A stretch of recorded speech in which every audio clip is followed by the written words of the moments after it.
Coba perhatikan, cantik bukan? Itulah para wanita dari negara Lebanon.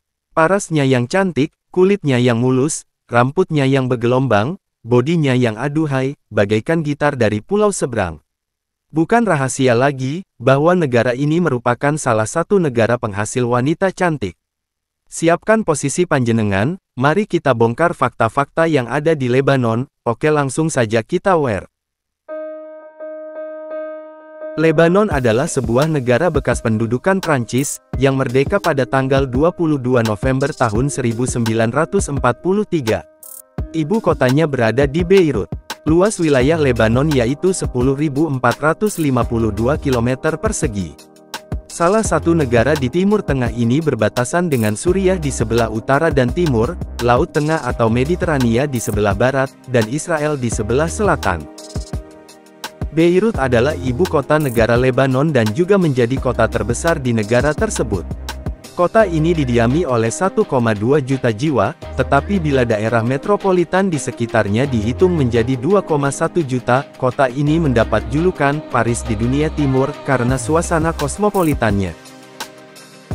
Pada pertengahan 1970-an, Lebanon mendapatkan julukan Paris dari Timur Tengah karena kosmopolitannya.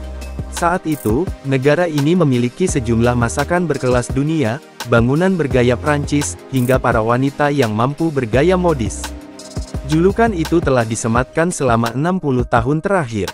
Pada 1920 dan 1943, Lebanon memang di bawah kendali Prancis. Byblos adalah nama Arab untuk kota Fenisia bernama Gebal, awalnya Gubla, Fenisia. Kota ini berada di bawah pemerintahan kegubernuran Gunung Lebanon, Libanon dengan nama Arab Gubail. Byblos diyakini telah dihuni pertama kali antara tahun 8800 dan 7000 sebelum Masehi, dan menurut fragmen-fragmen yang dibuat oleh imam Fenisia legendaris dari zaman sebelum Homer yang bernama Sanchuniathon. Kota ini, pertama kali dibangun oleh Cronus sebagai kota pertama di Fenisia.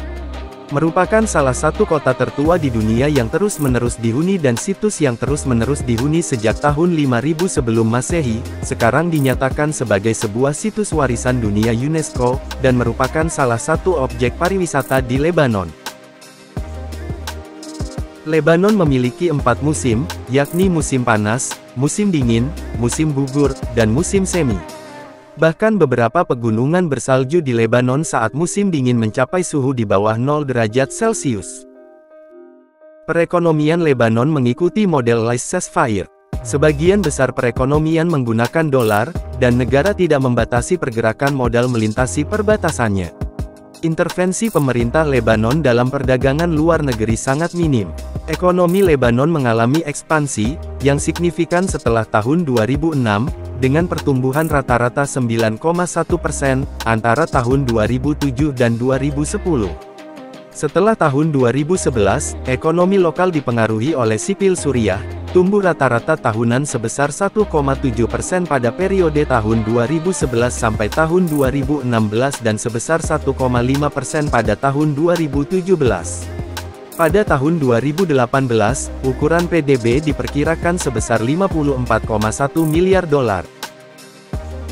Museum Nasional Beirut adalah museum terpenting yang melestarikan arkeologi dan paleontologi Lebanon kuno.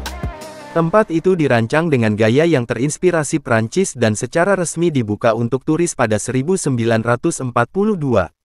Museum ini menyimpan lebih dari 100.000 barang antik, patung, dan artefak yang berasal dari zaman prasejarah dan abad pertengahan. Museum memamerkannya dalam sirkuit kronologis sesuai dengan perubahan dinasti dan komunitas kuno. Geita Grotto adalah sistem gua yang saling berhubungan yang terbentuk dari formasi batu kapur yang menakjubkan selama ribuan tahun. Kota ini terletak di lembah Nahar Al-Kal, sekitar 20 km berkendara dari Beirut. Wisatawan mengikuti tur perahu mini berpemandu melalui sungai alami untuk mencapai pintu masuk gua yang megah. Galeri atas gua terdiri dari serangkaian ruang struktur batu berwarna-warni serta stalaktit terbesar di dunia. Geita Grotto adalah objek wisata utama di Lebanon dan diberi label sebagai keajaiban dunia yang baru. Makanan kibeh, adalah campuran unik dari gandum bulgur yang direndam dan bahan lainnya, biasanya daging domba, dan juga dianggap sebagai hidangan nasional Lebanon.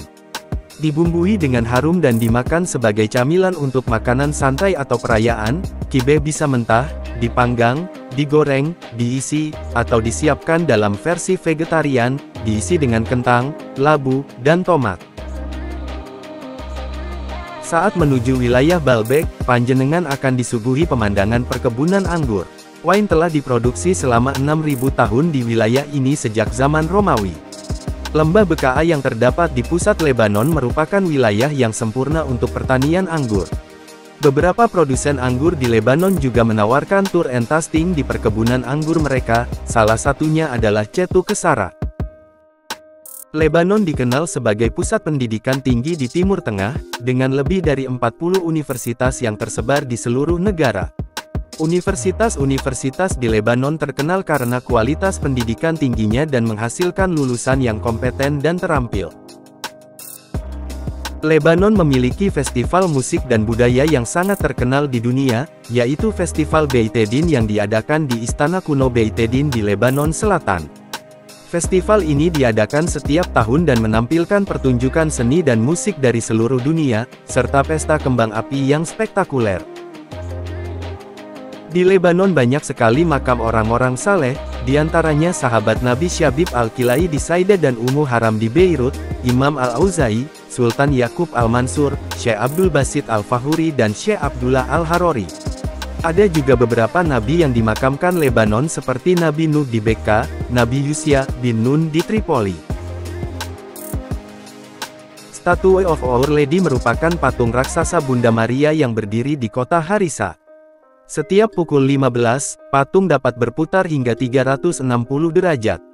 Kota Harissa dipercaya sebagai tempat Bunda Maria menunggu Yesus yang sedang berdakwah di kota Makdace. Berdiri sejak 1904, bagian bawah patung difungsikan sebagai gereja yang milik Patriarkat Maronit.